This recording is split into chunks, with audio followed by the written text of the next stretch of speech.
আবারও সকাল সকাল নিজের ফর্মে দিলীপ ঘোষ সাংবাদিকদের মুখোমুখি হয়ে নির্বাচন ও রাজনীতি প্রসঙ্গে রাজ্য সরকার ও তৃণমূলকে তুলোধনা করেন তিনি।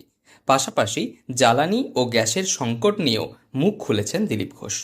শুক্রবার সকাল থেকে বিভিন্ন জায়গায় জনসংযোগ ও প্রচারে খড়গপুর সদরের বিজেপি প্রার্থী সাংবাদিকদের মুখোমুখি হয়ে একাধিক ভাষায় তিনি কটাক্ষ করেন।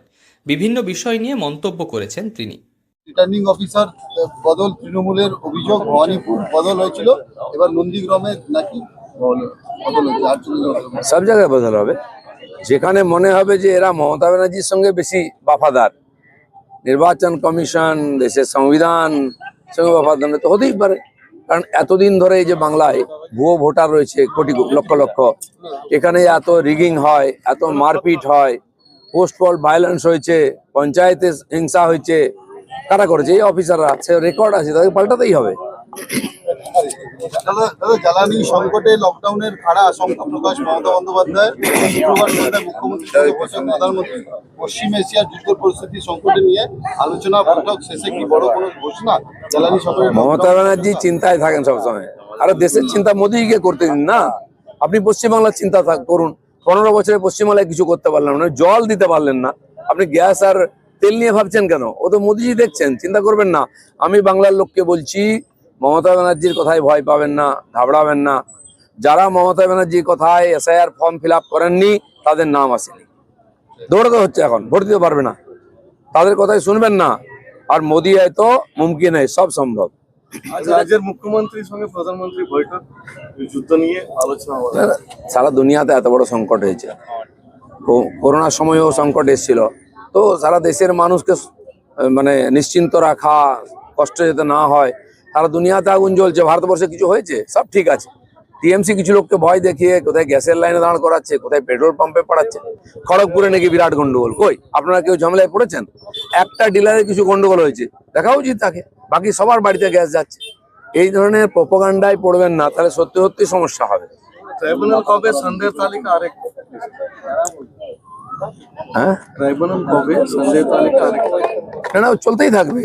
যেমন যেমন আর কি বলে রেডি হবে, ভোটার লিস্ট সব আসতে থাকবে, সেটা নির্বাচন কমিশন দেখছে, কোর্ট দেখছে, দেখতে দিন। আপনারা নিজের এলাকায় ভোট করান। ভবানীপুরে নতুন করে রিটার্নিং অফিসার চেঞ্জের যে তৃণমূল দাবি করেছিল, তারপরে নির্বাচন কমিশন 3 জনের প্যানেলের নাম চেয়ে পাচ্ছে। মানে কোথাও কি নির্বাচন কমিশনের কাছে যে অভিযোগ করছিল তৃণমূল, সেটা তাহলে ধুপে টিকবে যে বিজেপির কথাই চলছে? না, আমরাও তো অভিযোগ করছি। এখানকার খড়গপুরের আইসি ধমকাচ্ছে, চমকাচ্ছে, ভয় দেখাচ্ছে, তো তার বিরুদ্ধে আমিও কমপ্লেন করবো। কমপ্লেন করতেই পারে যে কোনো পার্টি, সবাই নিজে চাইবে যে আমার মতো হোক। মমতা ব্যানার্জির যারা খুব পছন্দের অফিসার, তাদেরকে সাইড করেছে। আমাদের মেদিনীপুরের এসপি রিলিজ হওয়ার পরেও এখানে বাংলো দখল করে বসে আছেন, তিনি আছেন, আরো একজন বড় অফিসার আছেন, তারা এখানকার অপারেট করছেন সব। তা আমরা ছেড়ে দেবো নাকি? কমপ্লেন করবো না? এটা তো বেআইনি। রিলিজ হওয়ার পরে সেখানে বসে থাকলে তাহলে লাভ হলো কি? ট্রান্সফার করে সবার বিরুদ্ধে কমপ্লেন করবো, সেজন্য ওনারাও করতে পারেন। নির্বাচন কমিশনের কাছে সব তথ্য আছে। মানে তাহলে কি কোথাও তো বলছিল যে নির্বাচন কমিশন বিজেপির কথাতে চলছে, এটা কি কোথাও তাহলে? না, যারা এখানে ভোট করায় এই রাজ্যের অফিসার, তারা নিয়ে তো মমতা ব্যানার্জি কাজ করেন, তার নিজের অফিসার, তার বিরুদ্ধে ওনারা কমপ্লেন করছেন কেন? কমপ্লেন তো আমরা করবো, কারণ এই অফিসাররাই এখানে ভোট করায়, মমতা ব্যানার্জিকে জেতায়। তো মমতা ব্যানার্জি কিসের কষ্ট? তার মধ্যে তিনি ভয় পাচ্ছেন, পুলিশ নিরপেক্ষ কাজ করলে ওদের সমস্যা আছে। বাসন্তীর ঘটনায় 6 জন পুলিশ আক্রান্ত, গ্রেপ্তার মাত্র 8 জন। সেকশন কেন্দ্রীয় বাহিনী কেন দেরিতে এলো কেন্দ্রীয় বাহিনী? আমরাও বলবো যে কেন্দ্রীয় বাহিনীকে দেরি, কে পুলিশ চালাচ্ছে কেন্দ্রীয় বাহিনীকে? তারা চায় না সমস্যা সমাধান হোক। মমতা ব্যানার্জি যে ধমকিটা দিয়েছিলেন হিন্দু সমাজকে, যে 1 সেকেন্ডে মুসলমানরা তোমাদের শেষ করে দেবে, তো আমরা বলেছিলাম এটা সম্ভব নয়। তিনি করে দেখালেন। মুসলমানদের দিয়ে অ্যাটাক করিয়ে পুলিশকে গরু পেটানো হয়েছে, আমাদের শোভাযাত্রা, আমাদের অফিস ভাঙা হচ্ছে। মমতা ব্যানার্জি এইভাবে ভোট করতে চাইছেন, সাম্প্রদায়িক ভোট। আবার ধমকি দিচ্ছেন রামনবমীর দিনে কেউ দাঙ্গা করবেন না, মানে উনি দাঙ্গা করতে চাইছেন। আমি বলি যে খড়গপুরে এরকম চেষ্টা করবেন, কিন্তু ব্যাপারটা পুরো উল্টো হয়ে যাবে। আজ রাতে শহরে আসছেন অমিত শাহ। আগামীকাল বিজেপির সংকল্পপত্র প্রকাশ।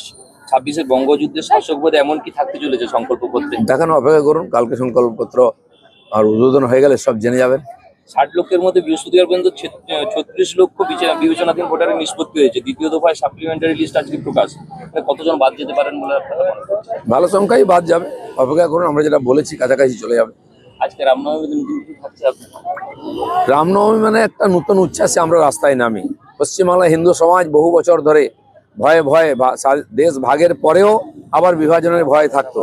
রামনবমী তাদেরকে নূতন সাহস জাগিয়েছে। রামনবমীর শোভাযাত্রা সারা পশ্চিমবঙ্গ জুড়ে হয়, লক্ষ লক্ষ সংখ্যায় হিন্দুরা নামেন এখানে, এবারও নামবেন এবং হিন্দু সমাজ হিম্মতের সঙ্গে মাথা উঁচু করে বাংলায় থাকবে, কেউ ভয় দেখাতে পারবে না। চলুন। তবে এবার ভোটের আগে চড়ছে রাজনীতির পারদ। হেভিওয়েট নির্বাচনী কেন্দ্র খড়গপুর বিধানসভা নির্বাচনে এই ক্ষেত্রে কে জয়লাভ করে তাই এখন দেখার। পশ্চিম মেদিনীপুর থেকে রঞ্জন চন্দ্রের রিপোর্ট, লোকাল 18 বাংলা।